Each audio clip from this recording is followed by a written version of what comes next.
So, hello on this Wednesday evening. This is the final video, so you won't see me I mean, it's very rarely I do videos. I do videos if I'm really, really, really excited about something, which, in the world of Bond, there's not really much to get excited about. So, I'm going to be doing the final four soundtracks from the James Bond sound off. So thank you for watching these videos. Thank you for participating. It means a lot. So yeah, from now, I'm going to go at what is scored at number 5, which is Thunderball.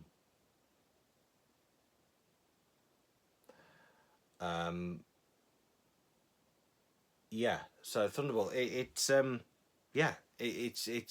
again, it's a solid soundtrack, and this is kind of always an interesting one because if you want to know what underwater sounds like, John Barry is a man. If you want to know what space sounds like, John Barry is a man. If you want to know what Japan sounds like, John Barry is a man.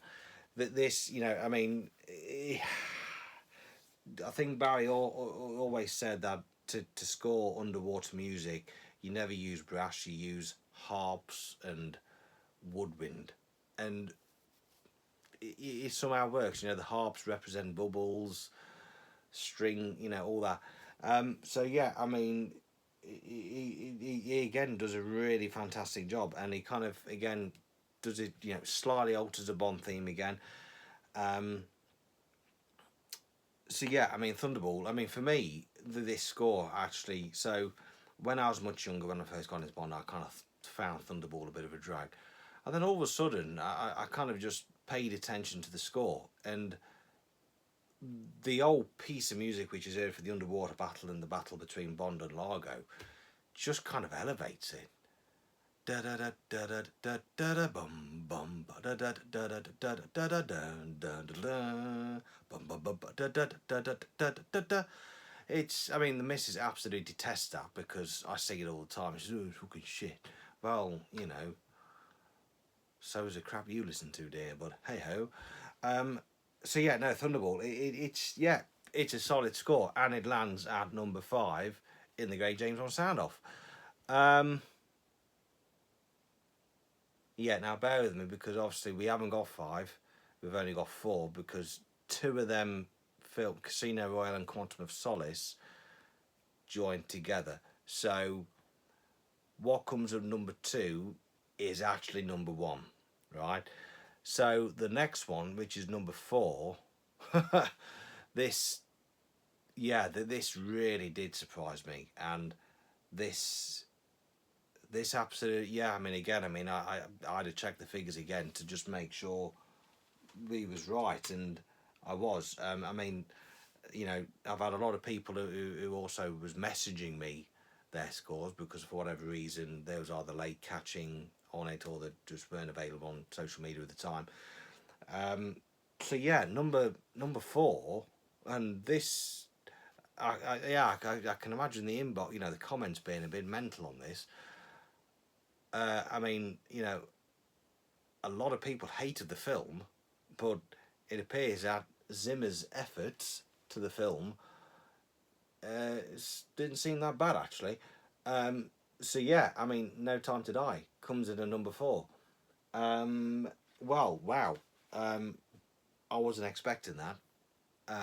And yeah, you know what? I love the film, and I've got no issue whatsoever for Daniel Craig's Bond to die. It's a separate timeline. It made perfect sense. They could have done it. Obviously, they can't do it again, right? Oh, they've totally killed James Bond off. Well, clearly, because they've blown him to smithereens. And then you get all the dimblers. Oh, well, how can he return if he's dead? For fuck's sake. They'll reboot him. Anyway, No Time to Die. I love it. And I love the score as well. I mean, when Hans Zimmer was announced, I thought, wow, he's the only person apart from Craig that I, is a name I recognise. I mean, the director, Cary Fukunaga, I mean, I never even heard of him. So yeah, Hans Zimmer, well, is it Hans Zimmer or is it Steve Mazzaro or whatever it is? Because, Yeah, that's an interesting one because obviously it's Zimmer's kind of taking credit for it. I don't know. There's a bit of controversy around that, but no.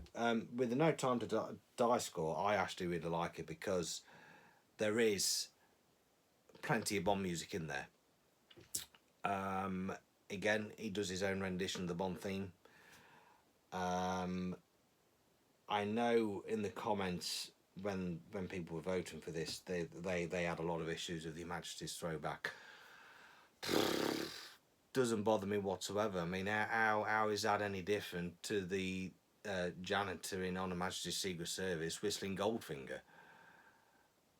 How is it any different to Live and Let Die being played in The Man with the Golden Gun? Or, I don't know, The Third Encounter's being played in Moonraker, or even Nobody Does It Better being heard in For Your Eyes Only.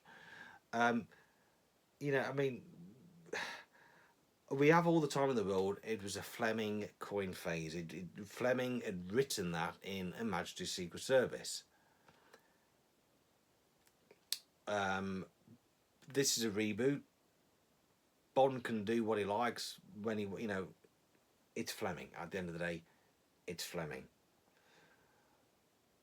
If Daniel Craig's Bond's going to say we have all the time in the world,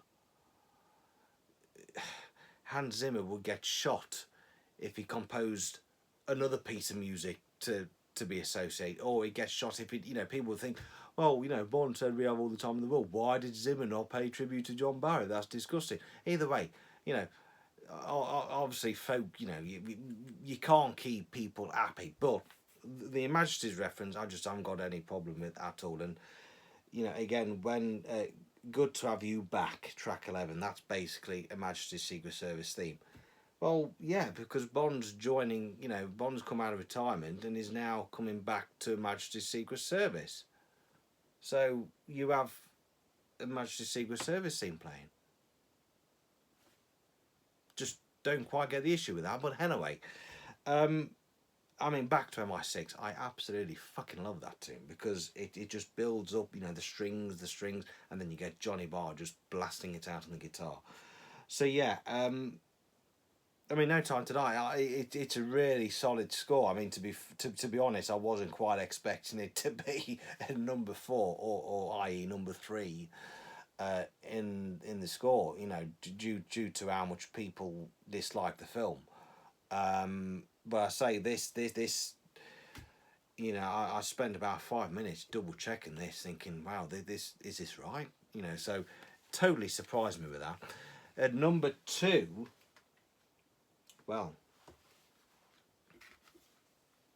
is Her Majesty's Secret Service, and quite frankly, so it should be, because this is, a very good, solid score. Again, I mean, it's got a fantastic gun barrel piece of music.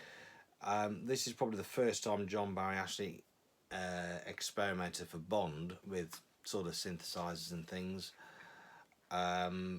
He's got a solid theme in there. He's obviously got We Have All the Time in the World, which then became just a world fame, and that's just as much of a classic as Nobody Does It Better. So yeah, it's just a really solid soundtrack. Again, with some really cool sounds. When John Barry was experimenting. And it hasn't really dated, I don't think. So yeah, that comes in at number 2. Number 1 is The Living Daylights. So The Living Daylights is the top Bond score, as voted by Hildebrand, of this year. I might do it again next year, or I might do it again the year after, or I might just do it in 50 years and wait till La La Land have released the whole lot and see where we are. So yeah, The Living Daylights comes in number 1, and again, so it should be, because I said that The Living Daylights and Majesties and Moonraker are probably John Barry's best, and the Living Daylights, I mean, there's so much going on in here. I mean, we've got 3 themes. We've got The Living Daylights itself, Where Has Everybody Gone, which I absolutely love, which is then played as Necros's theme, and then If There Was a Man, which is the love theme. Um, so you've got three themes here, which are all into one. Um, and again, I mean, this is probably the first time since the Majesties where John Barry's kind of sort of gone a different direction because he's introduced synthesizers. However, admittedly, these synthesizers do sound dated. You know, like the Exercise at Gibraltar and Ice Chase.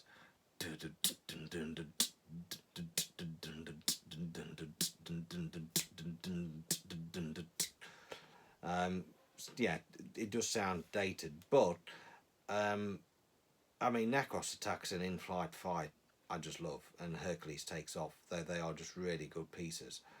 Um, but yeah, no. So it's yeah. I mean, The Living Daylight. It's come out at number one, and so it should, because it is a solid piece. Um, Sadly, it was John Barry's last film. You know, I always think, what would License to Kill have sounded like if Barry went and did it? I mean, I know we've been and done it, but I've always thought, you know, I mean, I've always said, if John Barry ever did Goldeneye, just listen to the Specialist soundtrack, because that is the probably only soundtrack of John Barry which is non-Bond but sounds Bond. You know, if you haven't, go and find the Specialist soundtrack, because that is absolutely fucking awesome.